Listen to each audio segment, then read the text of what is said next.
all the way from Texas to your home. I'm so glad to be here. I just wanted to share a little bit about what's up and coming at our ministry and Light of Hope, and in combination with our family boot camp. We have been doing a series called Forgiveness. I hope that you all have been able to watch it. It is a special project dedicated to families. I believe in family. I believe in families because God believes in families. Unfortunately, the devil hates families. Oh, yes, he does. You too have seen him work in your family. I've seen him work in my family. And some of the ways that he work is to break up the communication, to break up the unity, and to create chaos so that there's estrangement and there's unforgiveness and there's just all type of evil workings in the family. So it's my assignment and my pleasure to work at equipping families to withstand the opposition of the enemy. This month, November, we are celebrating Thanksgiving, and we are looking at family time. Unfortunately, family time is not family time for everyone. Family time for some people can equal chaos, can equal trauma, and can equal a time of loss and sadness. I just want to encourage you that legacy is important, that God plucked you out of his thoughts and placed you, because he said, I know the plans I have for you, and placed you within your family. So you were selected by God. You were placed in your family under the order of God, God's plan. And so now that you're in there, sometimes I know it's difficult and you're wondering, how do I survive this? Why is this my family? This hurts. Well, God doesn't want you to give up on your family without learning skills, without praying to him, and then you won't even have to get out of their lives. God will allow them to remove themselves from your life. That is the goal. We as people of God, we don't have scissors, we have boundaries. So we set up systems of boundaries so that we can protect the family and we can protect the legacy of love that is within our family. The Bible warns us of the attack on the family. And it talks about men being lovers of themselves, haughty, proud, and just having a love of oneself and not a sacrificial love. It takes sacrificial love to be a part of a family, to be a part of the communication process, to be a part of the forgiveness process and the reconciliation process. So it takes maturity. And sometimes we're looking for our family members to have maturity that they don't have. And the obvious sign of lack of maturity is the lack of communication. So my hope for you is that you will equip yourself with communication skills, with spirituality, that you will just make a commitment to honor what God honors through the fruits of the Spirit, through walking in love, through walking in peace, through walking in forgiveness, through walking through the process of reconciliation and listening and doing what you can as unto the Lord. Unfortunately, we have Christians who have thrown in the towel. I expect that the world would throw in the towel on family legacy and on family love because they don't have the supernatural powers that it generally takes. However, you have some people who don't have God at all, but they have the maturity and the moral compass to want to sustain the family legacy. When we look at Abraham, God chose Abraham because he knew that he could trust him to hold tight to the legacy of the family. He knew that having a legacy would be important. Well, unfortunately, some people have extended family members, children, and it's not of value to them. But Abraham was so vested in having a family that he was able to leave his homeland and to go out to a new country, a new system that God wanted to show him. And God trusted him because his heart was right. He honored family. So with Abraham's leaving, Abraham knew he had a responsibility to love God and to instill godliness into the next generation.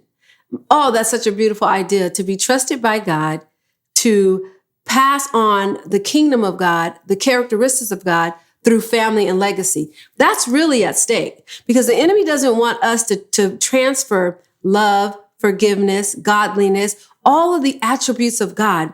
He wants us to stop an offense and be so captivated by our pain, our dislike, and confusion that we no longer promote kingdom in the family. It's time for kingdom to be represented in the family. Am I saying it's easy? No.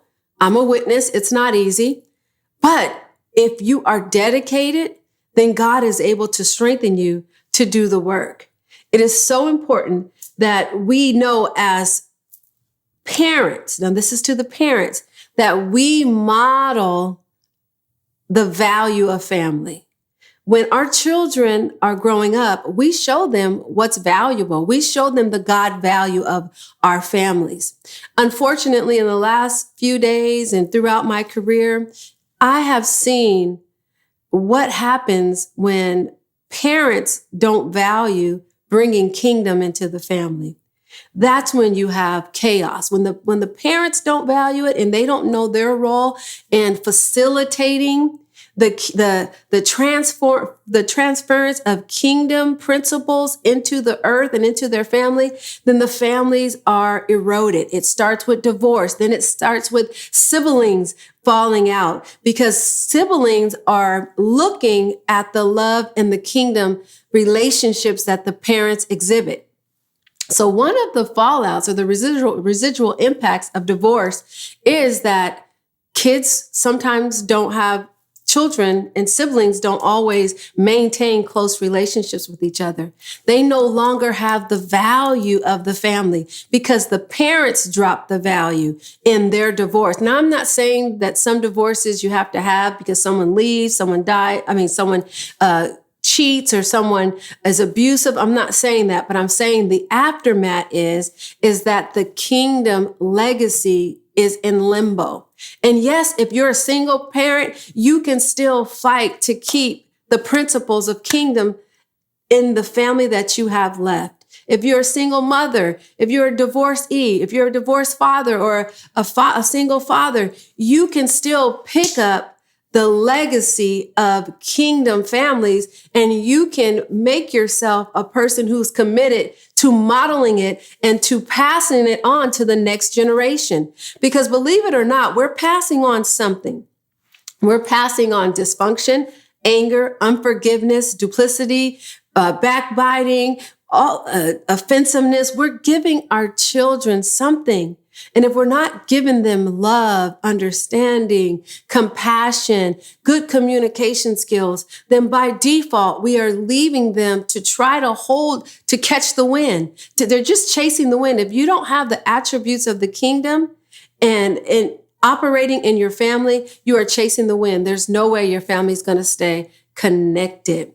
One of the most beautiful examples of parental leadership and keeping families together is the story of Esau and Jacob. We know that Jacob stole the birthright, and we know that Esau threatened him. And so in layman's term, we know that Esau was hot. He was ready to fight, and he was ready to kill his brother. So his brother ran. The most beautiful depiction of forgiveness and honoring the family that you've been given by God is how Esau, he called for his brother and he wanted to make peace with his brother because he was the one who was offended. He was the hot one. So Jacob knew that I can't go to you because if I go to you, you'll kill me. So he had to wait for Esau. Sometimes you have to wait for the people who have been offended or who are offended in their own mind without communication to find out if there's validity in being offended. You have to wait for them. So Esau showed his children and his legacy that my brother is valuable. So I'm going to go to him and I'm going to make it right. He went to his brother. They held necks and he wept. What a beautiful display of kingdom family and honoring the legacy. Their children, their wives got to see what it looks like to forgive. How are our children going to know how to walk in forgiveness if we don't walk in forgiveness? How are our children going to know how to walk in love and understanding and communication if we don't walk in it?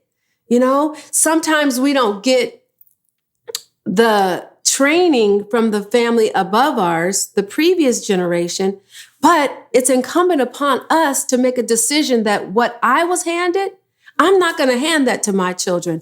I'm going to hand kingdom. I'm going to hand mental wellness down to my children. So even if it feels like no one sees your sacrifices and your hard work and what you're doing, your children will see, and they'll begin to replicate goodness and the kingdom of the family kingdom of God in the earth. So another story I like is Joseph. Oh my goodness. That's like my favorite, Joseph, because Joseph was sold because God had a plan for his life. Instead of everybody else looking for their plan, they hated on Joseph because he had a dream.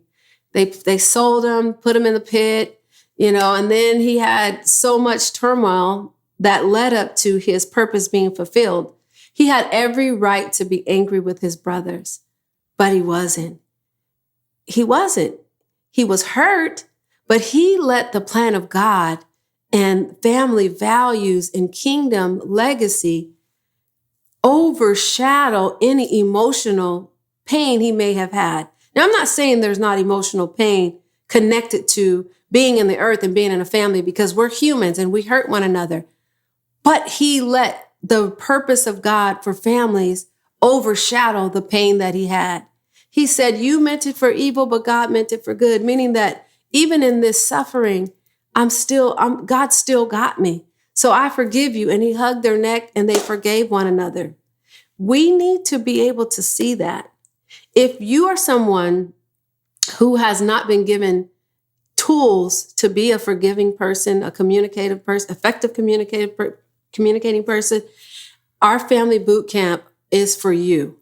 And hopefully I'll have it prepared before Christmas so that you can share it with your family and before you even leave this year, make a decision that the enemy is not going to run rampant in my family. He's not going to destroy my legacy. I'm going to honor. I'm going to forgive. I'm going to learn how to set boundaries. I'm going to learn to tell people what I need and give people a chance to grow with me instead of just cutting them off.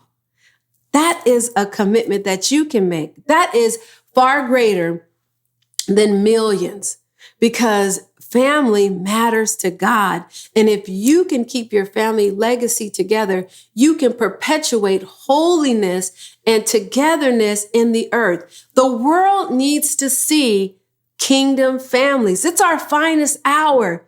There are instances where people have been estranged for 20, 40 years. I saw one music artist say that he and his father, I think it was Jimmy Jam, said that they were estranged for 40 years. Now the father's like 90 years old and he's finally getting it right with his father. Tomorrow is not promised. We have to not be presumptuous and think that we're going to have tomorrow to make things right.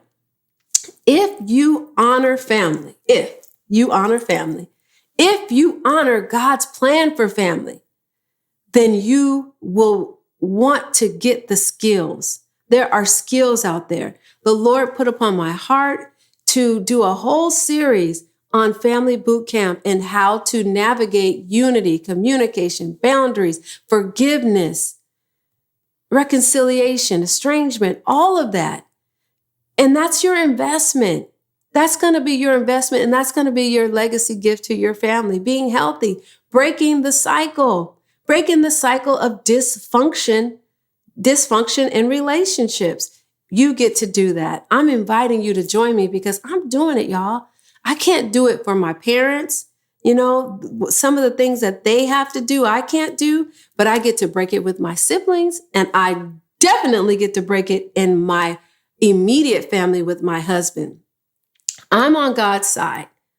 I'm on God's side about kingdom families. I'm not just at church preaching about the kingdom of heaven, but I'm willing to do what I need to do to show God I honor his plan for family and I honor being a kingdom family in the earth.